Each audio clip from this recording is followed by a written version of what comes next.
Don't I need an MRI? Won't an MRI show me exactly what's going on? How can you take care of me if I don't have an MRI? Those are frequently asked questions of myself and other health professionals, and I am going to answer that question for you right now.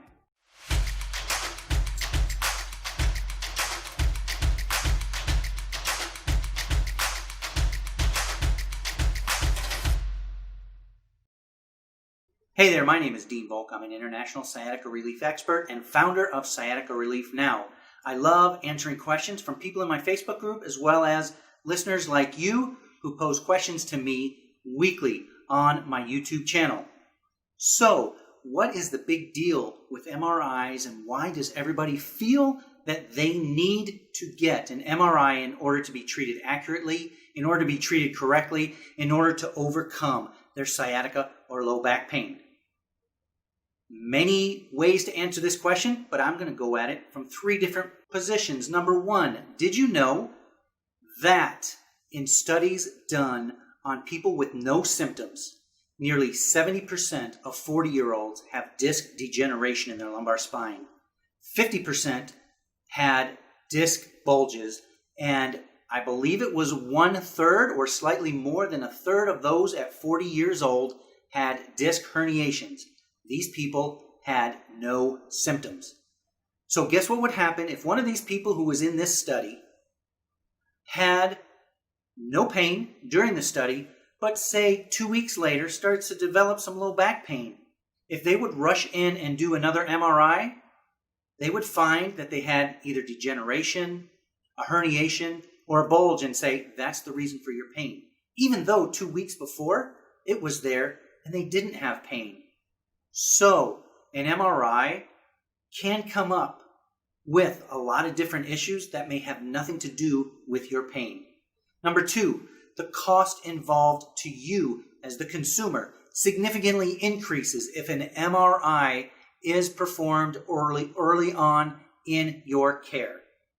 That's not to say you will not need it eventually, but studies are showing that when early physical therapy is done before an MRI, the outcomes for most people were identical, if not even a little better by starting physical therapy early compared to those who had an MRI early. The outcomes were no different, but the outlay of cash was significantly more to those who had an MRI done early, and it did not affect their care. It did not affect the outcome. Now, that being said, an MRI is critical for a very small amount of people because you don't know if there's a possible tumor. But what is known is if you have a saddle type anesthesia, so basically figure this, that if you were to sit on a horse's saddle, that is your saddle area. If that area is numb, or if you're losing control of your bowel or bladder and you're having low back issues, that is time that an MRI is pretty much indicated immediately to try to rule out a condition called cauda equina syndrome. Very rare, but it does happen. Another thing to look at with an MRI is you realize that an MRI is just a snapshot of you in one position, and it doesn't take into account what happens when you're moving. It is a moment in time right now. It's sort of like taking a picture of a car right before an accident or a car right after the accident and trying to reconstruct, okay, what happened? What will happen? What did happen? We don't know. Can it show a bulge, a herniation, degeneration, or something even more insidious? Absolutely.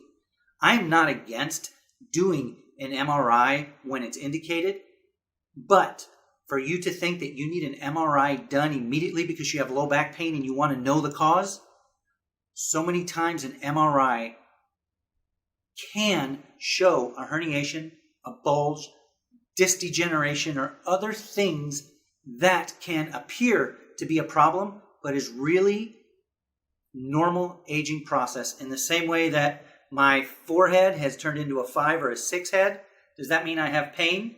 No. Gray hairs on my head, wrinkles on my face?